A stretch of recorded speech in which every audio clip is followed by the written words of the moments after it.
Welcome to the show. Thanks for having me. Oh my God. Thank you for being with us. I'm really excited about this podcast because we're going to talk about something that I am constantly working on. And I think Patty's also constantly working on because we believe very much in your approach. So tell us all about your book and your approach.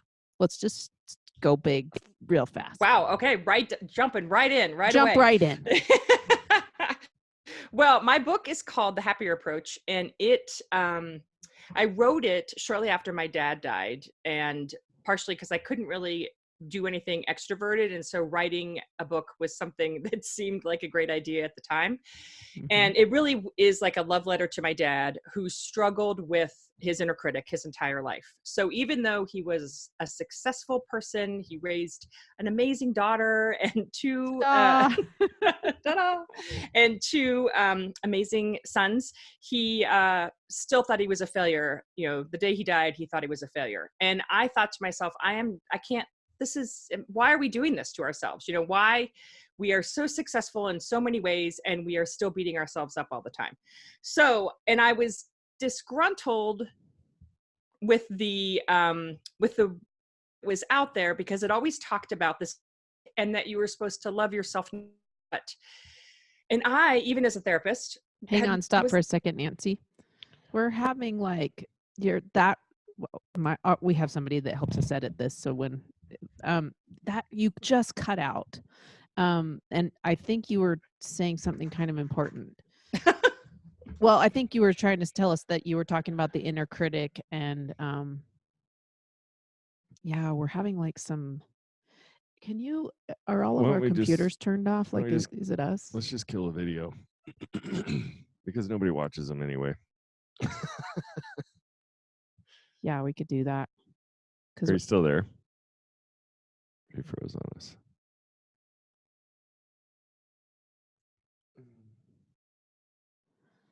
I'm trying to figure out how we can pick it back up too.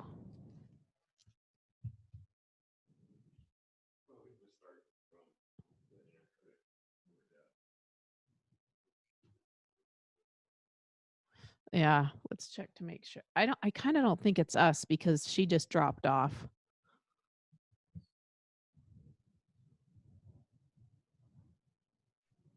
Okay.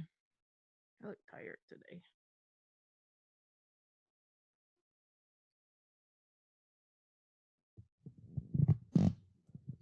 Is your other computer doing something?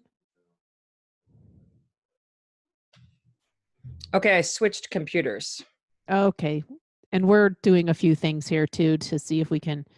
I don't know if we have bandwidth issue. Usually we don't. We have pretty fast internet here. And I rebooted our Wi-Fi earlier today. Oh, you did? Yeah. I don't know if that is helpful, but usually it is. I'm gonna go check my computer too, but I don't think it's doing anything. Hang on. Okay.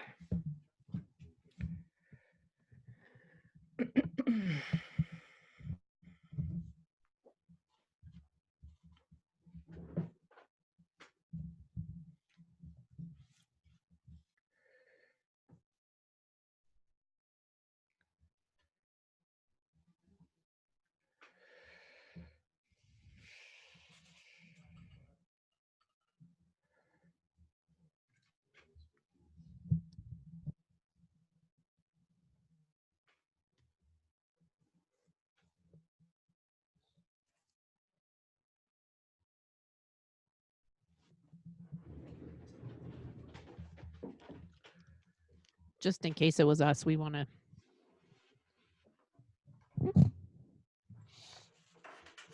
Make sure we don't have any issues. Probably didn't need to record through all that. I know, I wasn't thinking. Sorry, Justin, we love you. Okay. So I think the easiest place to pick up would be right after you said that your dad was his own worst inner critic. Yeah, all the way to the end where he thought he was a failure. Okay. Before I talk about being disgruntled. Yeah. Yeah. Was it the video? No, it wasn't the video. It was the video and the sound. Oh, wow. Okay. If if we turn the video off while you're speaking, don't let that, just keep talking. Okay. It'll just be because we're worried about the bandwidth issues. We Okay. want the sound.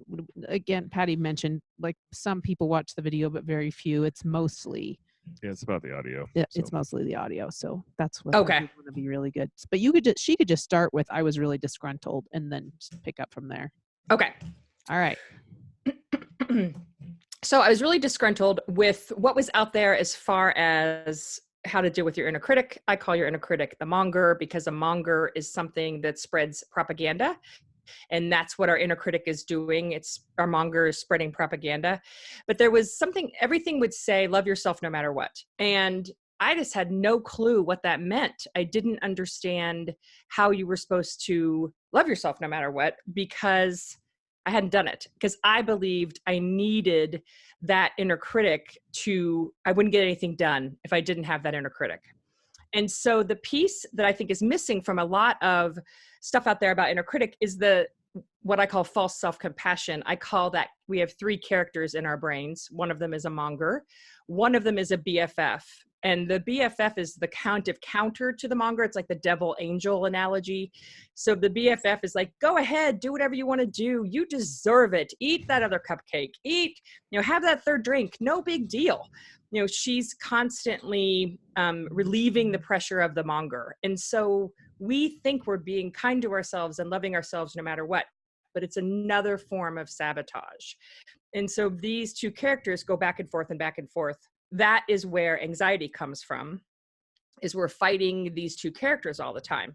So then the third character that I encourage clients, and I talk about in the book, but I encourage clients to find, is the biggest fan. And the biggest fan is the voice who's kind to us and pushing us forward. So she is going to say, hey, come on, it's 6 a.m. You said you wanted to commit to working out. Let's get up and do that. We feel better when we work out. And so that's what I talk about in the Happy Approach, is kind of those 3 characters and how to bring about the biggest fan more prominently. So I love this, because I think what you said is so important, because again, we talk about self-love a lot, and a lot of people have a lot of different ideas about how it works, but I honestly believe exactly what you just said, that our inner critics can be so damaging.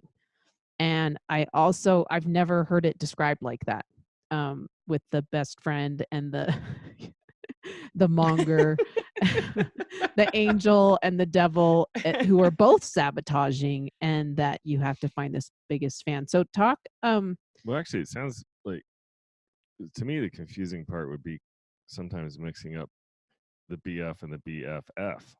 Yes. Excellent point, honey. Yeah, because I think that I named the BFF because I think of, like, in high school when you had your BFF, and she was, even my best friend now, she's really my BFF. If someone makes me mad, she's always there to be like, let's go get them. They're terrible people, Yeah. and right on your side no matter what, even if no you're matter not what. thinking right. Exactly. Yeah. Even if what you say is completely she's ridiculous. I have a lot of friends like that too. They're awesome. They are awesome. Yes. That's a good separator, though. But it's a great separator, because if you think about that, I mean, I'm like, oh, that person's an asshole, and now I don't like them either. And you were not part of the situation. You weren't anywhere around. You just are backing up your BFF. Whereas the biggest fan would be like, okay, all that's going to do is make your life miserable. So why have that attitude, right? Exactly. Yes. Yeah, pretty much. Because that's how I started noticing when I first wrote the fascinating thing is, when I first wrote the book, I was all about the monger. Like, that was really why I did it. And then I had the BFF was kind of a side character. But now, in doing the work with clients, I realize how much that BFF is really at play. And she's sabotaging us in a whole different way, because I always tell my clients, anytime you find yourself talking about someone or judging someone, that is a sign that your monger has been pretty active, because you have to relieve that pressure by slamming someone else. Interesting. I like that. Yeah. Judgment is another thing that oh my God, I can't believe how ingrained it is. I find myself thinking, oh, I'm not very judgmental anymore. And then I catch myself and I'm like, damn it, I'm Yeah. still super judgmental. So you're, Mhm. A lot of it is a lot of it is self-judgment. So I think a lot of it is the monger, but so your man, it's hard. monger is an asshole, and Yeah. your BFF is a little bit naughty. Yes. The one that usually gets you into trouble when you're out late and that kind of thing. And then the biggest fan is obviously the one that we kind of want to be always, right? Right. That's the goal. But, Yeah. you know. So tell us how do you manage these three characters? How do you control the monger or become deaf to her? I like how I think I'm in my head the monger is a man and the and the BFF and the biggest fan are women. So how do you control him? No offense, it just had nothing to do with you. It's just what happened in my own brain. we got a lot of things to make up for, so I don't mind being the monger. That's my brother always jokes. He's like, we like to be the monger to each other in this family. Yeah. Family, sometimes just tearing each other down is fun, you know. Right. Yes. Yeah. That was the spirit in which he was saying it. Yeah.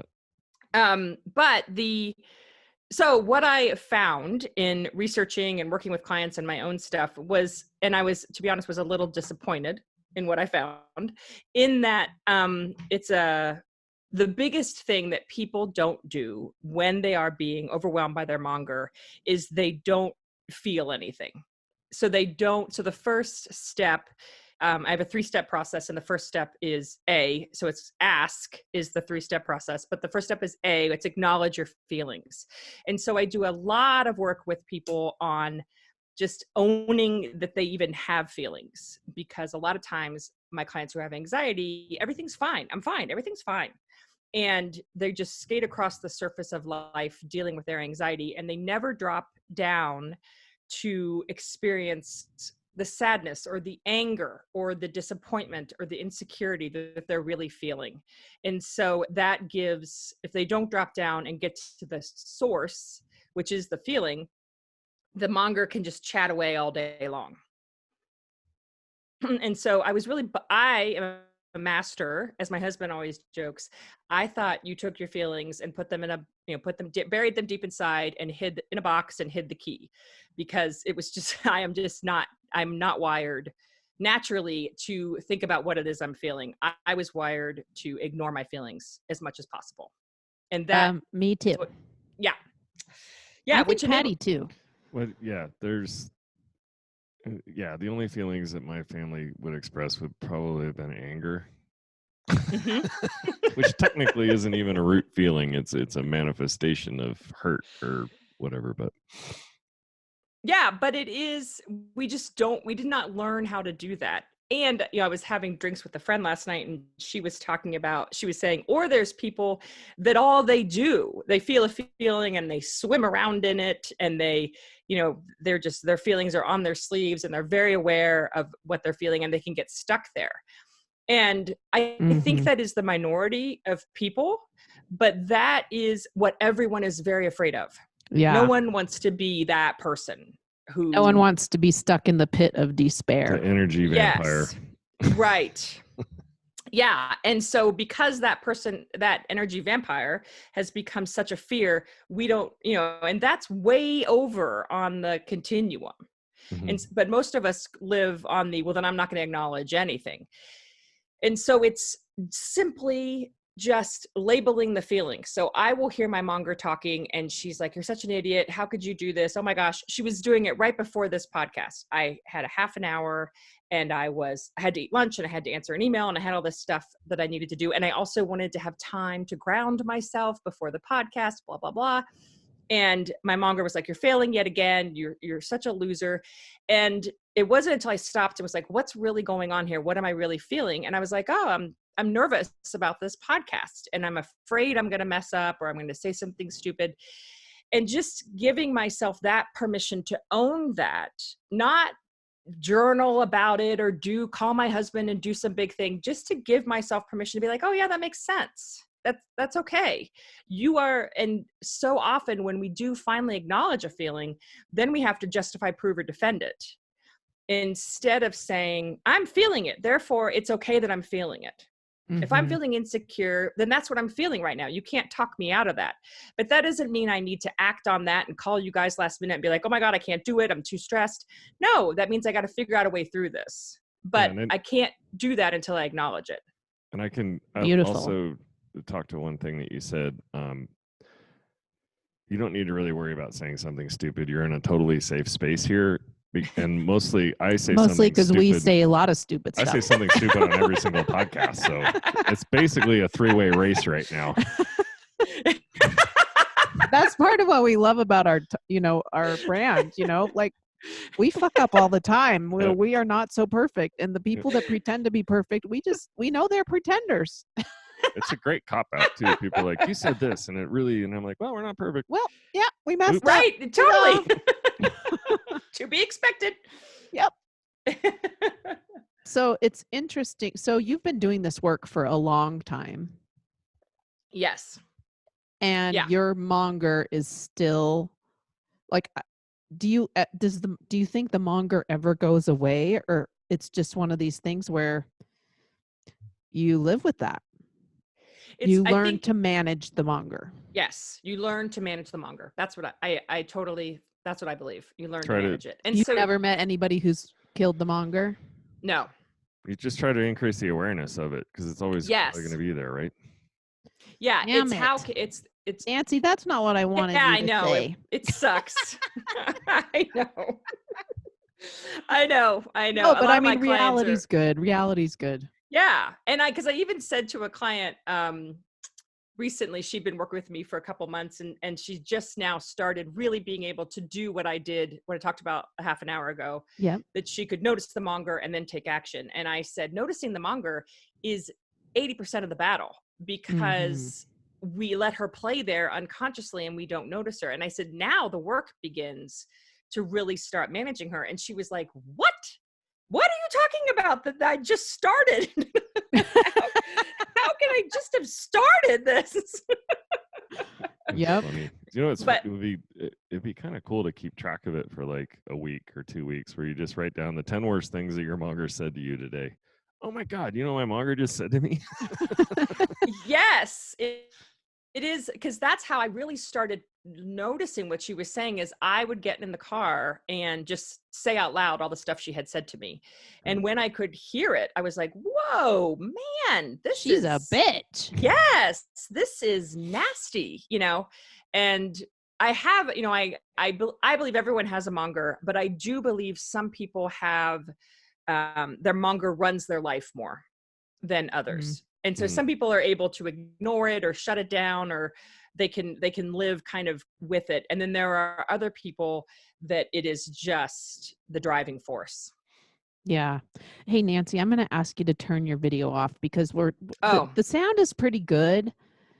I mean, it's been okay, but like it's on the it just will be better if you turn your video off. Yeah. Okay. The video is usually what sucks most of the bandwidth anyway, so that's why we keep scaling. I didn't think to shut my video off since your video was off. No but worries. Yeah. That's all right, because we grab sound bites out of here and we've got a couple good ones, so we can still use those to promote. So exactly. Okay. I did one. Sorry, Justin, this one's going to be a doozy. 2 things he has to chop. I know, he's fine. So when we're talking about the monger and the things that they say, there's one trick that we've talked about a few times. I don't know how often I use it, but it's like imagining, maybe even have a picture of yourself as the cutest little kid you've ever seen, and then imagine yourself saying that to that person. Like the 4-year or 5-year-old you're a piece of shit. Yes. Yeah. Yeah. It makes me cry sometimes when I do that exercise. Yeah. And realize how mean I am to myself. Yeah. Because I'll say to people, imagine you are talking to your 8-year-old niece. Because sometimes having it be something outside of you that you adore, that you're not I don't have to raise my 8-year-old niece. I just want to be kind to her all the time. Mhm. And when I think about saying this stuff to her, it just is so jarring. Yeah. It's just, makes you distraught. I was thinking too that probably the people that the mongers are running their lives, are those the people that have really high anxiety? Yes. Yeah. Okay. So I fall into that category.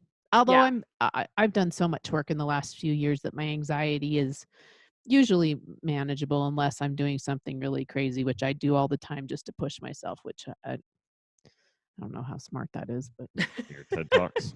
yeah, like when I just did some TED Talks and, Nice. just shit that scares me, or I'll go camping by myself and think I'm going to get eaten by bears or whatever. Yeah. And I think then my monger comes out and is like, "What the fuck are you doing? Why would you try to do this? You're an Mine's- idiot." Mine more gets on me for procrastinating or for what if you fail type stuff. So Yeah. I don't think I get a lot of, I guess stress is anxiety. So anyway, I don't know. Because that's where the work, when I originally, the part of I always tell the story, part of the motivation for writing the book and coming up with the BFF and the different characters was I did for years, I just worked on the monger, and I would Mhm. have clients draw pictures and what does their monger look like? And we would talk about all the messages and blah, blah, blah. And I did a presentation to a group of people that I knew, and one of them was a really good friend of mine, and she came up to me after and she was like, "Oh my gosh, this was great. I love learning about the monger. Fabulous stuff. I'm not doing anything to change it because I really need her, or I won't get anything done. So great work, Nancy, but I'm not touching this." And as I got home, I was like, I thought to myself, I agree with her. I'm not doing any work around this. I'm teaching about the monger. I know my monger, but she's still running the show all the time. And I believe I need her. And so that's when I really got curious about what this is about. And so often with my clients, they spend a lot of time recognizing the monger. Once you've recognized your monger, that's all you need to do. Then it is about, how do I start building up the voice of the biggest fan? Mm-hmm. I like So that. the minute I hear the monger, I could be like, oh, wait, I got to get to my biggest fan. Instead of analyzing the monger and where did she come from and what's she about and why is she there? I don't care. I don't want her there, so I don't need to know more about her. I want to know about my biggest fan. That is brilliant. That is brilliant. And it's funny when you said that about your monger sort of being helpful. Mhm. I think I resonate with that. I can hear me having that same thought, like, well, I need to be pushed around. I need somebody to, be constantly telling me I'm not good enough, so I try harder. But I don't think that's true. Can you talk more about how that isn't true? Well, So I could weigh in one small thing on it that just popped into my head, and then I'm more excited to hear what Nancy says. Go ahead, baby. The sound of my voice puts me to sleep. Today's Patty's birthday, by the way. Oh, wow. Happy birthday. That's so fun. Happy birthday, Thank you. baby. Hit another I one. love birthdays. Me But- too. With the monger, and thinking that you need it to get things done, one of the things we reflect on a lot more is, especially as we get a little bit older, is like what's really, really important in our lives. And if you slice it out that way, like, well, what is it that the monger is driving me to do, and what is that taking me away from, right? So Right. if you're not spending enough time with your kids because your monger is driving the living shit out of you, then you decide, well, which one's more important? And that's when you realize maybe that the monger is Driving the ship in a way you don't even want to go. exactly. Aha. Yeah, because a big part of my book is about naming your values, Mhm. because I always encourage people to come back to that. What are my top 5 values, and is my monger pointing me in that direction? Mm-hmm. So the idea of, and I forget the question you asked about. Oh, I think I want you to keep going about I don't know that I was asking a question. I think I was more making a comment, but I would love now talk about how you're managing the monger by naming what they're saying, like acknowledging what's happening and the feeling. I love that too, going to the feeling of it. And now Mhm. you're going to tell us about your biggest fan, how you Okay. use that to counteract your monger. Because the key part of the biggest fan is it's not so much about self-love, although self-love is awesome. I'm not against self-love, but I think I talk more about just being kind. I need to be kind to myself because love sounds a little too big. You know, when I'm going from living in a world where I just shame myself all the time to suddenly switch to now I love myself all the time is just way too much to ask.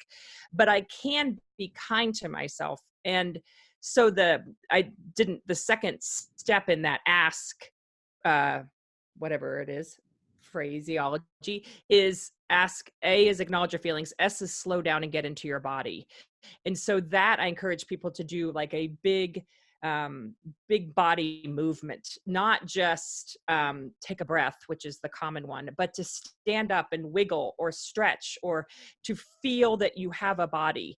Because our mongers keep us so trapped in our heads that we forget that we're like these whole humans that have bodies and thoughts and a whole bunch of stuff happening.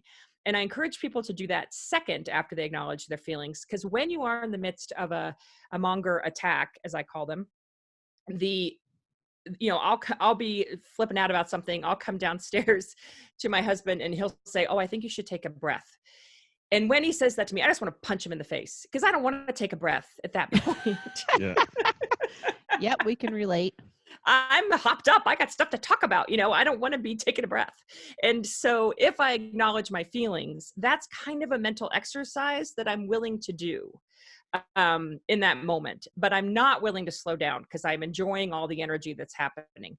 And so when I acknowledge the feeling, then I can be like, okay, now it's time to move my body a little bit.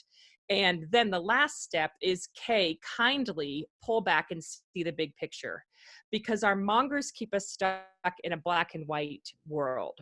A good person does this, a bad person does this. Mm-hmm. And the biggest fan can pull it back and be like, we got lots of room here. Let's look at some different options. And so you can be kind to yourself and say, okay, I told myself I was going to write this afternoon and I'm not feeling it. I got writer's block. Well, my monger would step in and be like, this is the only time we have to write. You're such a loser. You call yourself a writer. You're terrible. And then the biggest fan can be like, okay, well, let's just walk around the block. Let's take a little break. And sometimes that just is, it's just like such a huge random idea. Like it just feels like, oh, take a walk around the block. Wow. I never would have thought of that in a million years if I just sat here with my monger beating me up all the time. Mm-hmm. So the biggest fan gives a little wiggle room and is like, I'm on your side too. We got to write, but we got to figure out how to get past this writer's block. And walking is one way you do that. Yeah. Yeah, so biggest fan has solutions to move forward as opposed to the monger who just wants to beat you up for what you're not doing. Right, exactly. Yeah. Well, and I think my question originally when we started down this path was, how do you recognize, how do you know that you don't need your monger to push you forward? But I think that's exactly what we're talking about. Yeah, that was the question. Yes. And because I think it is that idea of I'm going to just be kind to myself. That's the biggest fan is equally motivating. She's just motivating, like, I'm on your side here. We got to figure this out versus you're an idiot who can't figure this out. So I'm just going to hammer you until you do. Yeah. Sam's dad used to tell us with our kids, catch them doing something right. That's way better than like beating them up for what they did wrong. And that's basically the difference between your monger and your biggest fan. Also, when it comes down to like loving yourself, right? Or Yes. kindness. Yes, Yeah. absolutely. Like, high five, self. You did this. You wrote Yeah, 2 chapters. Your monger's like, you should have written 3. Exactly. Totally. And so there is a little bit of, I call it, one of my phrases is building a loyalty with yourself. And I think so many of my clients who, all have anxiety and they're really loyal to everyone around them. They would go to the, ends of the earth for them to the detriment of themselves. And so it's reprogramming their brains to be like, what do I need? What's the loyalty I'm going to bring to myself? Because when you have a self-loyalty, then the monger voice does kind of seem way more jarring than she did in the past, because you're like, wait a minute, this is a place of love and kindness. This isn't a place of criticism and shame. So Right. move along. Isn't it so interesting too? You think about what they teach in, how to be a good manager or a good parent or a good spouse. And it is all about kindness and patience and all these things that you're talking about really with your biggest fan and, having a different perspective. And yet it's really hard for us to get to that place where we're doing it within ourselves. Yeah. Because the other thing that is, even with teaching and parenting, is shame works really well. Well, and you know what is so sad is, so I used to be in business and I was in charge of thousands of people, and I used shame. That was probably my biggest, my biggest management tool. I mean, it's how I was led. That's how the leaders in my organization led, through guilting people and creating shame. And I did this, I learned that. And unfortunately, it works. And so I was very successful, but that's not now I'm having to relearn how to be a nice human. What's so funny It's about taken years. what's so funny about that too is that Sam's, technically her management style was allowing her monger to come out and then make other people feel bad that their monger wasn't strong enough. That's probably right. You're just not beating yourself up enough to get that shit done. Yeah, I think that's exactly what I thought and did. You beat yourself up like me, then you'd get it done just like I did. Yep. God, that's awful. But that is how she works. I mean, that is totally, because there is a pride that comes from of how much I accomplish. And obviously then there's going to be a pride because my monger is beating me up because I believe I'm accomplishing that much because of how my monger is talking to me. Mm-hmm. Which is exactly what my friend said to me. Like, I need this. Yeah. Isn't that crazy?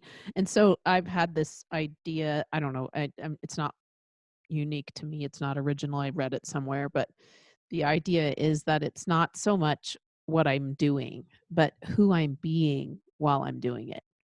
Am I kind? Am I patient? Am I loving?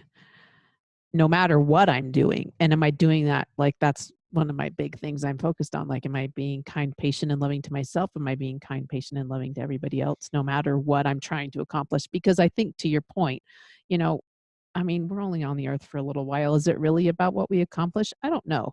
I tend to think it's more about the connections that we make as humans, but I'm going a little bit deep. Sorry, Nancy. No, I love it. Go deep. I'm all about it. And I think that is, and to that point, I think that was what my dad was struggling with as he was dying, was like, wait a minute, my whole life I've lived by this rule of I have to accomplish more. And now I'm recognizing that isn't it, but what do I do with that information at this stage of the game? Yeah, holy shit. Yeah.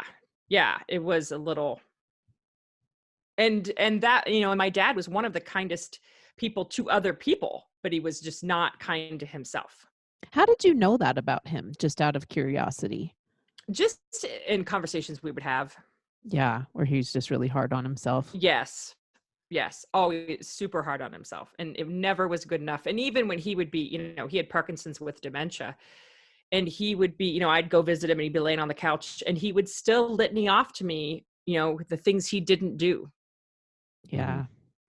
My grandfather was pretty critical as well. Was he, so in the end, were the accomplishments and the things that he didn't do that he was beating himself up about, were they more about what he neglected because he was so focused on other accomplishments, or was it just accomplishments that, do you know what I'm saying? So yeah, I think mostly his biggest failure, he felt, and so it was a mix of both of those. His biggest failure was that he did not leave us, his family, enough money. Okay. And the amount of money that he had in his head that he wanted to give to us. So, and so for him, that was how he showed love, was giving us more money. And he had made some bad decisions towards the end that then he lost some money. And so he was like, I'm a failure because I didn't in the end do what I wanted to do. Oh. Yeah, that's I'm sorry you That's- lost your dad. I lost my dad too. It was devastating. Yeah, we're both Actually, Patty lost his dad just this year also. we're all part We're a of the part of Dead the Dad dead. Club. Yeah, dead Yeah, dad club. it is devastating. It Yeah. is. Yeah. But it So is it's painful. funny about our parents in that generation where, you know, they do have this deep-seated need to leave something behind. And I kept telling my mom and dad, like, travel, go spend your freaking money. I don't want it. Exactly. That's what my brothers and I always said. Yeah. Yeah. Like we do not, that is not, we feel loved. I don't need that, you know, Exactly. but it didn't matter. I mean, and I would say that to him over and over, you know, and my brother did too. It did not matter. You know, he had it in his head. This is what a good father does. And that was the rule. Yeah. I tend to think, having known a number of trust funders, that money that you don't earn yourself can be a little dangerous. Yeah. And especially when you know, as my brother and I always joke, he passed on to us the monger about you need to make money. Mm-hmm. Yeah. So we're already hustling with that monger. We don't need his money, you know. Right. Like we have Exactly. we're trying to even if we had his money, we want to be making our own because that's what he taught us a good person does. Yeah. So, you know, it's a funny message. And money, talk about bringing up mongers. Whoo, can do that. Yeah, no And what's doubt. so funny about that too is that our kids, or there's another whole entire generation now that's being raised on almost on entitlement, in that. So I feel like I want to do this on my own. I want to go out and make my own way. But then sometimes our kids are like, well, what are you going to do to help me? Right. Not our kids specifically. Not our kids specifically, that generation. Yes. Your opinion about millennials. Yeah. Not just Right. millennials. Yeah. Millennials are kind of on the cusp. Oh. Yeah, the poor millennials, they really get the blame for everything. Any generation after Gen true. X is a millennial. Yeah. Well, Gen X were kind of like the rebels. Millennials is kind of a cool name that everybody remembers, and now there's Generation Z, which nobody even knows what the hell that means. So. Somebody Right, does. yeah. I think our daughter does, because she told us the other day she's Gen Z. Yeah. Oh, okay. So Nancy, when we talk about all of your happiness principles and these, you know, our 3 characters, and how do you apply that to relationships, or how do you think that interacts with I mean, we talk about this all the time. We have our own opinions, but I'd love to hear, you know, as you're working on your monger and you're working with your clients and you know, managing your monger and bringing up your BFF, how does that impact specifically romantic relationships? Well, I think first off, I think having what I love about the characters is it gives a fun name to what's happening in your head. And so it has helped my relationship with my spouse. And I've heard this from my clients that we can say, oh my gosh, I'm really getting attacked today by my monger. And that becomes a conversation then we can have, versus so many times I think what happens in significant relationships is what I call a 10 reaction to a 2 situation. And that happens because of our mongers. So all day long, my monger is attacking me and telling me what a fraud I am and I'm a loser. And I come home and there sit the dishes that I told, you know, I asked my husband to wash in the morning, and they're still there. And you would think he did a major affront to me, and I just let loose on him. Yeah. And start screaming. And that is and I'm taking all of that pent up energy I have, because my monger has just been harassing me all day. I'm taking it out on him. And I think that happens all the time. Oh, it definitely happens all the time. Relationships. In our, not all the time, but it definitely happens. No, yeah, it happened. In ours, I mean, I can recognize it. It's always Sam. It's never me. But I that was a lie. But I you know, when it does happen with Sam, and I'm in a patient and non-defensive place, which is, you know, that's another smaller percentage, but I can sometimes recognize it and be like, okay, honey, I'm really sorry that I didn't do the dishes first thing this morning like you expected me to, but I feel like whatever's going on right now might be somewhere outside of that a little. Yeah. And now I can name it, and I Yeah. can be like, oh yeah, I've had a rough day with my monger. Yep. Yeah, and that'll I be think cool. that, and we can also say, like a lot, because another thing we do with our mongers is we externalize them onto our spouses. So, I'm always talking about my weight. I do it far less than I used to, but it used to be a big focus of mine. And so I went into the kitchen and I grabbed a little bowl of Cheerios. And my husband's like, "Oh, you're grabbing Cheerios." And I thought he was, and in my head, my monger was like, "Yeah, because you're a fat ass and you always have to be eating something. And now your husband knows it." And here he was saying, "Way to go, you didn't grab chocolate. Right. You just grabbed Cheerios." And before he could, that happened well after I was like, "What do you mean? What, are you monitoring what I'm eating? Like, come on." Exactly. Mhm. And he's like, "No, I just was noticing that you didn't get, and that happens all the time. So I think he's saying to me, "Oh, you're cold." I think he's saying you're cold and frigid because we haven't had sex in this long. And meanwhile, he's in his own head, his monger's saying what's going on with him, that he hasn't had sex in so long, so we don't, we use our mongers on our spouses. You know where else the mongers? Is that the same thing as projection, kind of? Yes. When people say you're Yeah. projecting, so I guess this, in a lot of ways, you have your monger, and then it starts speaking out of your mouth to your partner. You know what else your monger is really, really, really bad at is reading emails. Mine? Yes. Oh, all of them. You're like, Yes. you read an email and you're like, "That son of a, I can't believe he said it like that." And you're like, "Well, what if you just read it a little bit differently?" Yes. Yeah, your BFF's like, or not your BFF, your biggest fan is, has to step back and go, hang on. Yep. Like, let's give him the benefit of the doubt. You're reading Yeah, it not everyone is out to personally attack me. right. And the And monger usually is nobody constantly is. looking for that. Right, exactly. But the monger is always looking. My husband will, the number one phrase he says to me is, "I'm on your team. Yeah. We're on the same team here. I'm not secretly over here keeping score with like your monger is. We're together." Well, we That's actually have a great. chapter in our book called "The Biggest Fan," but it's more about we're each other's biggest fan. So, I love that you need to be your own biggest fan just as much as each other's. But We might have to add that. We're in the middle of revising it and re-releasing it with a new name, so we may have to add that. Oh, We cool. It comes out in February, but Yeah. so we don't have a lot of time. I just want Right, I to was let gonna Nancy say. know that I just want to let Nancy know that we'd already written that, so she doesn't think we ripped her off. Oh, Oh. good point. I might have ripped you off because yours. Yeah, what the hell? We don't care who rips us off as long as it makes the world a better place. It doesn't matter. Exactly. Yeah, exactly. So true. So true. But I also think that the BFF, that sometimes our partners can be a BFF to us. And when I'll come home and I'll be talking. My husband's really good at not doing this, but I'll come home and I'll be talking about something that's annoying me and I'll be blaming the other person. And he'll be like, "Okay, but what's really going on?"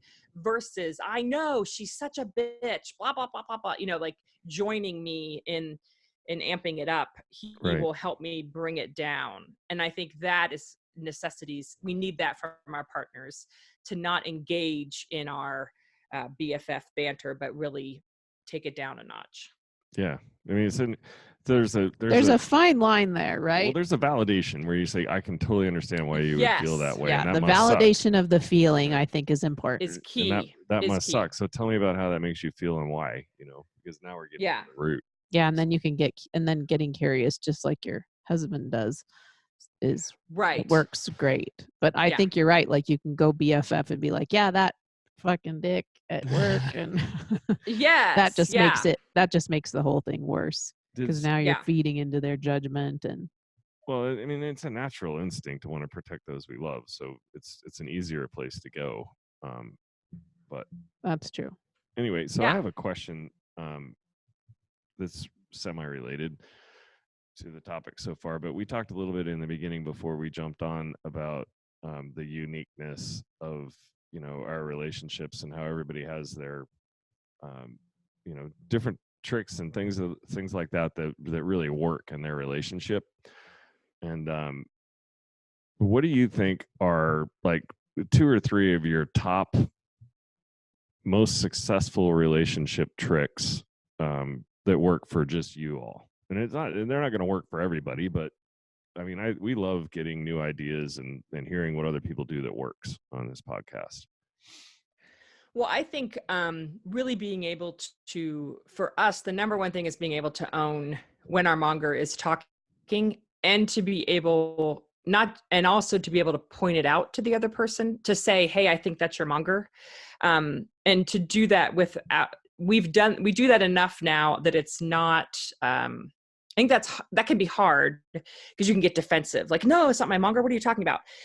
But now we do that enough that I know when he's saying that, he means it from a place of love. Like, I know you think this thing is motivating you, but it is not, babe. What's really going on here?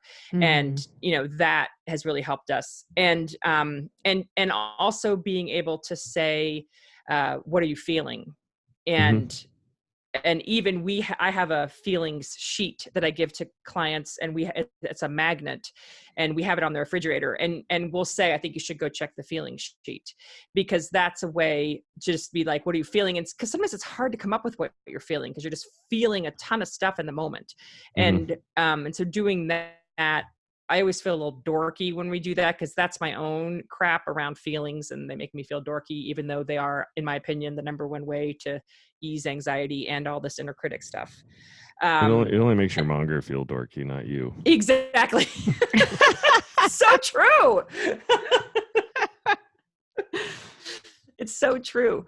And so I think those are, and really being that idea of, 2 things I would say. One more thing is that 2 more things. One is that the idea of I'm on your team, and we repeat that a lot to each other, that, just as a reminder, I'm on your team, because the monger loves to come in there and be like, he's out to get you. He's judging you too. You're all alone. No one likes you. And so having someone be like, I'm on your team. I'm here too. And then a mantra for me personally that has made a huge difference in our marriage is not constantly, but I frequently will whisper to myself, lean in. You need to lean in here. That's because brilliant. My tendency, I was single until I was in my late 30s. And so my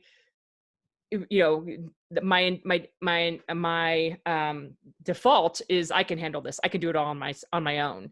And so when I can say to myself, you got to soften and lean in, and then I'm like, oh yeah, he's there. He'll help me with this. And that's been a real game changer for me and our marriage. Those are great. Yeah. Those will work for anybody. Yeah. I agree. I think those are universal.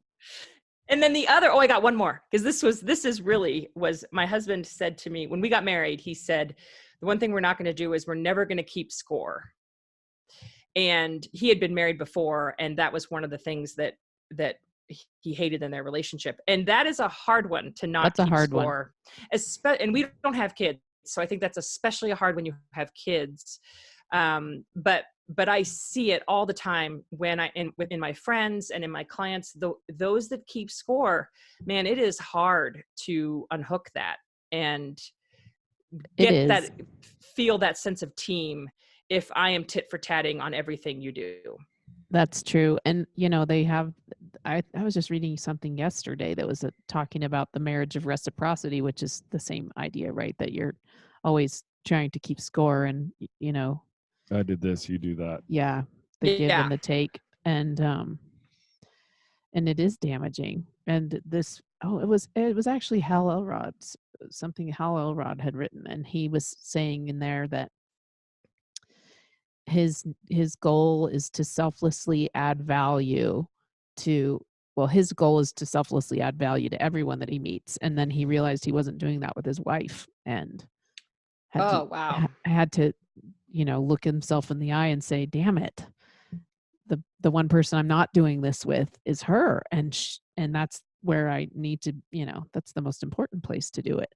Right. So that was his mantra. His mantra is very long. I don't know what all it said, but the gist of it is that I need to selflessly add value to my wife's life every day that I'm with her. Mm-hmm.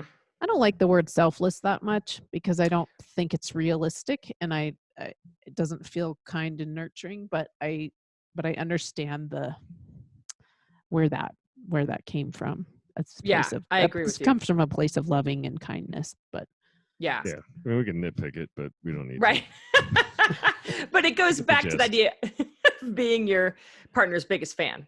Exactly. yeah. You know, You know what's funny too about that whole concept too, and the keeping score thing is we have another chapter where we write about it's a challenge that we put out there, and we've talked about it a lot, and it's probably ended up kind of becoming the core of our book to some degree, where Sam calls it just say yes, where basically it's a 30-day challenge where if either partner wants to have sex, you just say yes.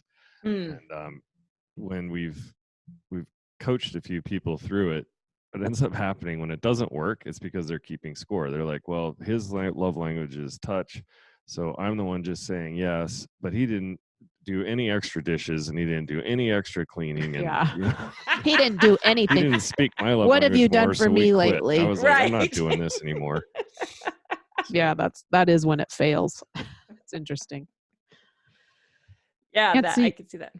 this has been an amazing conversation. I know that I've taken a lot away from this chat. I want to give you a few minutes to just shamelessly self-promote. Tell us where people can find you, what else you're doing these days. How do we get the magnet of feelings? Like, give us the goods here. Yeah, we want to hear from your biggest fan right now. Go. Yeah, let your Well- biggest fan just start singing for you. Okay. Well, you can find me at my website is live-happier.com. And there's the book, The Happier Approach, that you could purchase on Amazon or Barnes and Noble online. And I also have a podcast where I talk about things relating to people that have high functioning anxiety and mongers and BFFs. And that is also called The Happier Approach. And you can find that wherever you find podcasts. And then the way I work with clients is I use an app called Voxer. And I have found that working with clients non-traditionally, and so it is a way that they can just reach me anytime throughout the day, whenever their monger is talking to them, or whenever their anxiety is high. And a lot of my clients, how it works best, that they will Vox me at the end of the day and then kind of run through their day so they can gives them a chance to celebrate the stuff that they did great and where they need help on. And then I can Vox them back that same day. And it allows them to move through the characters and get in contact with their biggest fans so much faster than when they came into the office once every other week or once a month and worked through this stuff. And so I call that program Coach in Your Pocket. And you can find out more about that at my website, live-happier.com. That's so cool. That's awesome. What did I So, just want to ask thank you. about? I had a question. I forgot. Well, I love what you're doing in the world. Thank you so much for being a guest on our show. It's been a real privilege speaking to you. Yes, you guys too. I don't think I've laughed so much doing a podcast ever. So that was fun. Awesome. Till next time.